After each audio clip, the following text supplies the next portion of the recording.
Hai teman-teman sekalian, hari ini gue terpanggil untuk membaca bab ketiga yang bertajuk Berkunjung dari novel Instant Ex-Wife. Seperti biasa, kalian bisa membaca novel ini secara penuh di Story On.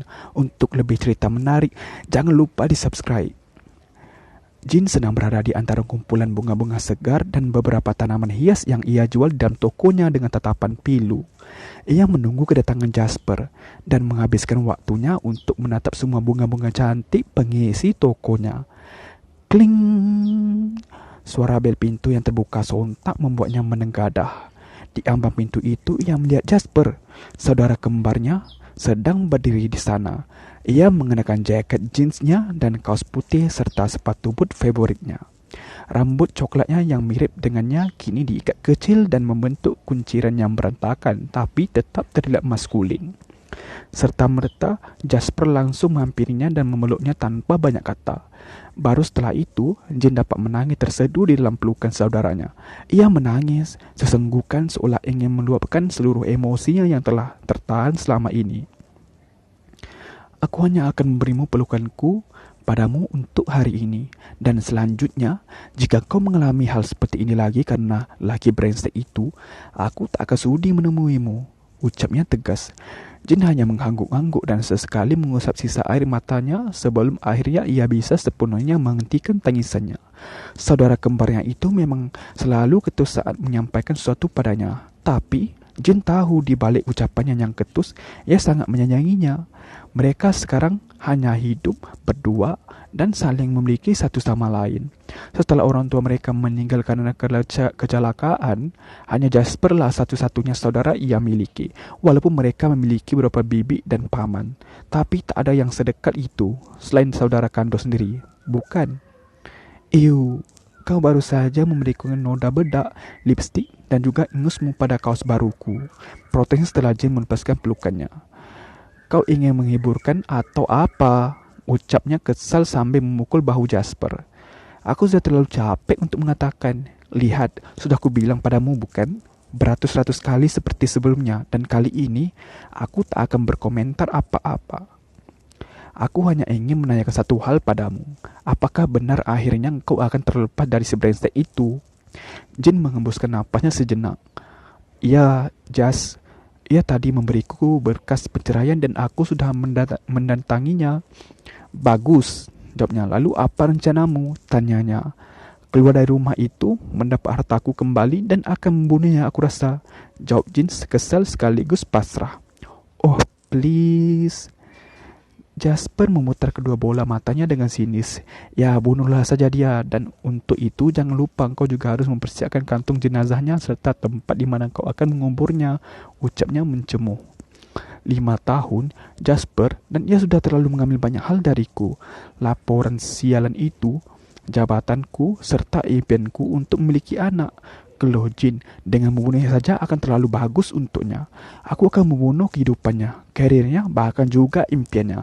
Aku akan membuat ia hidup bagai di neraka. Ya, mungkin dengan itu aku akan dapat merasa sedikit puas. Ya, silakan saja. Dan kau akan berakhir dengan mempermalukan dirimu sendiri. Mungkin berakhir di penjara ataupun rumah sakit jiwa. Apa kau tak benar-benar mengerti konsekuensi atau semua hal yang kau sebutkan tadi itu? Lupakan saja dia. Pergi dari kehidupannya dan berbahagialah, protes Jasper. Tentu Jess, tapi setelah aku puas membalasnya dan tak akan semudah itu melupakan sakit hati yang telah ia tanam padaku. Oh, ya Tuhan, jangan biarkan dirimu menggila hanya karena pria brengsek itu, Jin. Sadarlah, jangan lupakan juga wanita jalang itu. Jas, bukan hanya Adam tapi juga wanita itu. Aku akan membalas mereka berdua. Aku selalu ingat bagaimana wajahnya mengejekku saat ia mendatangiku kemarin. Saat mereka kali, aku menangkap bahasa mereka. Bahkan saat aku menjaga mata pun, mereka selalu hadir dalam mimpi burukku dan mencemoohku bersama-sama seolah-olah aku wanita yang begitu menyedihkan oh, hentikanlah. Jasper memotong ucapan yang tak sanggup Jin lanjutkan. Ia kembali mulut saudarinya dengan perasaan haru dan prihatin. Aku bersumpah tak akan tinggal diam, Jess. Aku bersumpah, ucapnya lagi disela isak tangisannya. Keesokan harinya, Jin mengunci rambutnya menjadi ikatan kuncir ekor kuda saat ia selesai berias setelah mandi di pagi hari yang terlihat cerah itu.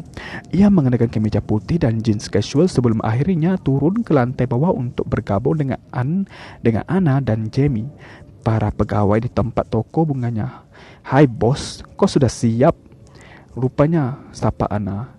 Ia mengingat lagi ekspresi ketakutan Anna pagi-pagi buta tadi saat mendapati Jin tengah tertidur di dalam toko dengan hamparan buket di sekelilingnya. Anna bahkan berteriak saat Jin terbangun dan membuka matanya dengan rambut berantakan seperti hantu. "Aku tidak tahu kau akan malam di sini. Mengapa tak menipuku agar kita dapat melakukan pekerjaan itu bersama?"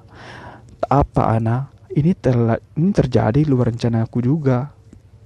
Dan ya, aku harap penampilanku yang sekarang tak membuatku takut, Anna." Balaji sambil tersenyum geli. "Tentu tidak. Kau secantik bunga ini sekarang dan aku salut kau dapat menyelesaikan 100 pesanan buket bunga kita hanya dalam waktu semalam. Karenamu, pengiriman hari ini dapat terselesaikan lebih awal dari waktu yang seharusnya ditentukan. Kuakui kau sungguh luar biasa, Jin." Jin hanya tersenyum mendengar ucapan Anna. Andai ia tahu jika pesanan buket-buket bunga itu berhasil dikerjanya semalaman karena ia sengaja ingin mengalihkan kemarahannya, pasti Anna akan bertanya lebih tentang itu, jadi Jin memilih untuk diam saja.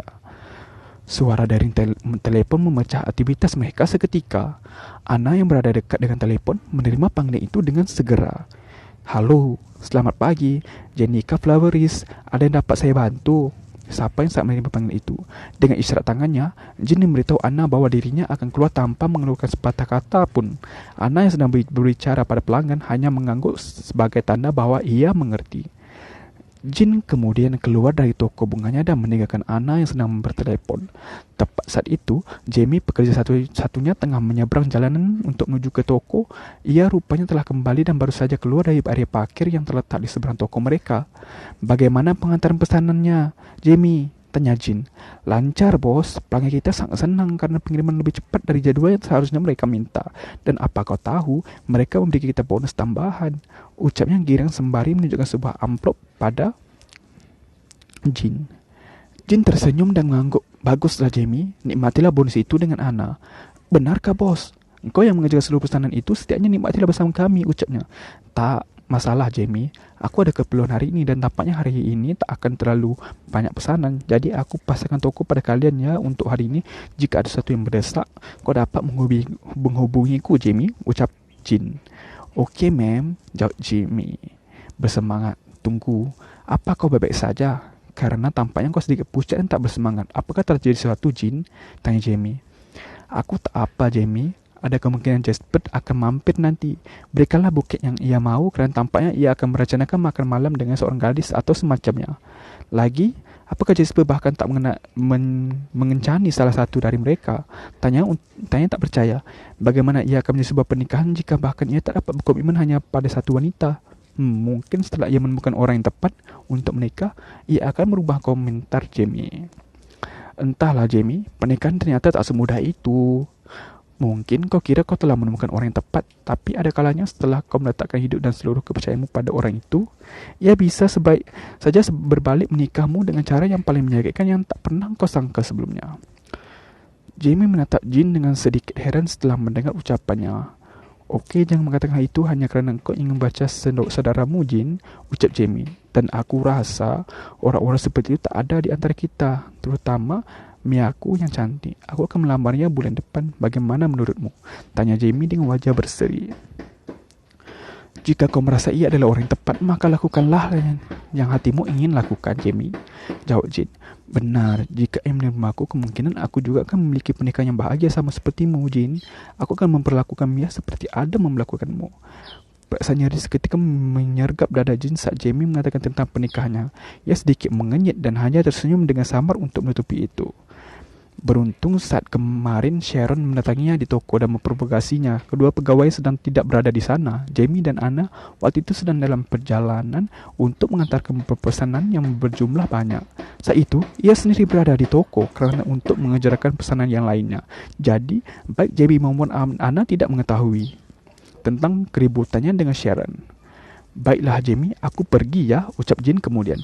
"Okey, bos, berhati-hatilah."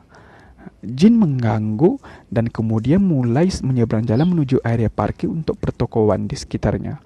Ia segera masuk ke mobilnya dan melajukan kendaraannya ke suatu tempat yang sedari tadi ada di benaknya. Ia akan pergi ke kantor Adam. Ya, ia akan ke sana dan mungkin akan sedikit memberinya kejutan.